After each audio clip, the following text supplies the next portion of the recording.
ایک بات آپ سے کہوں، آپ کچھ چونک جائیں گے. حضور نے کبھی زکوٰۃ دی؟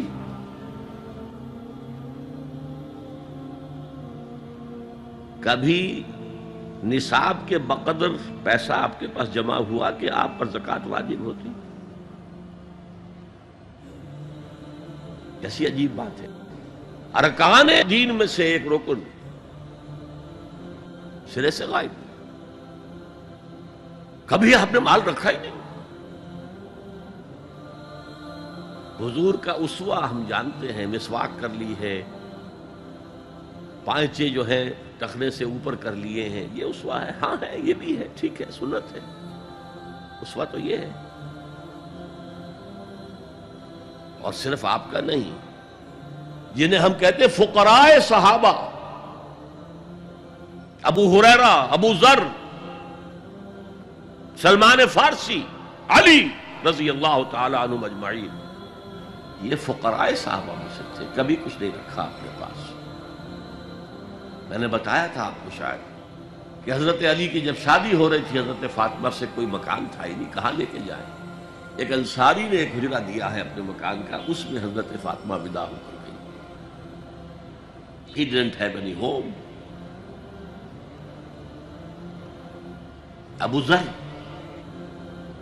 وہ تو دوسری انتہا کو چلے گئے تھے. قانون یہی ہے، حلال سے کماؤ، اگر ایک حد سے آگے بڑھ جائے تو زکوٰۃ دے دو، باقی تمہارے اختیار میں ہے. دینا چاہو دو، نہ دینا چاہو رکھو اپنے پاس. قانون اس سے زیادہ آپ کو پابند نہیں کرے گا. کبھی بھی آپ نے جبر نہیں کیا، ایمرجنسی میں بھی جبر نہیں کیا. ایک واقعہ آتا ہے کہ حضور کو کئی وقت کا فاقہ تھا. تھوڑی دیر کے بعد حضرت ابو بکر آئے، آپ نے چہرے سے پہچان لیا کہ فاقے سے. پھر حضرت عمر آئے، پہچان لیا کہ فاقے سے. شاید حضور خود اپنے لیے نہ اٹھتے نہ جاتے، اپنے دونوں ساتھیوں کو لے کر ایک انصاری کے باغ میں پہنچ گئے. انصاری کی عید ہو گئی. فوراً لا کر اس نے کچھ کھجوریں، کچھ انگوروں کے گوشے رکھے. اس کے بعد وہ دوڑا چھری لے کر کسی جانور کو ذبح کرنے کے لیے. یہ ساری تفسیریں میں کیا بتا رہا ہوں. مال یہ نہیں تھا کہ مدینے میں سبھی فاقے سے تھے، موجود تھے جن کے پاس مال تھا، لیکن جبرن آپ نے کسی سے کچھ نہیں لیا. جب وہ چھری لے کر چلا، فرمایا دیکھنا کسی دودھ والے جانور کو نہ ذبح کرنا.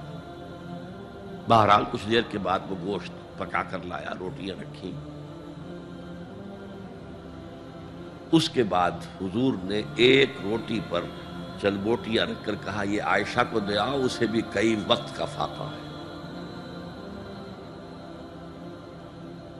اور پھر حضرت عمر کی طرف رخ کر کے کہا عمر یہ ہیں وہ نعمتیں جس کا حساب دینا پڑے گا اللہ کے ہاں. وَأَمَّا بِنِعْمَةِ رَبِّكَ فَحَدِّثْ، اور یہ جو فرمایا گیا الہاکم التکاثر میں نعمتوں کا حساب لیا جائے. وَلَتُسْأَلُنَّ يَوْمَئِذٍ عَنِ النَّعِيمِ، فرمایا یہ نعمتیں. تو یہ ہے اصل میں انفاق کا معاملہ.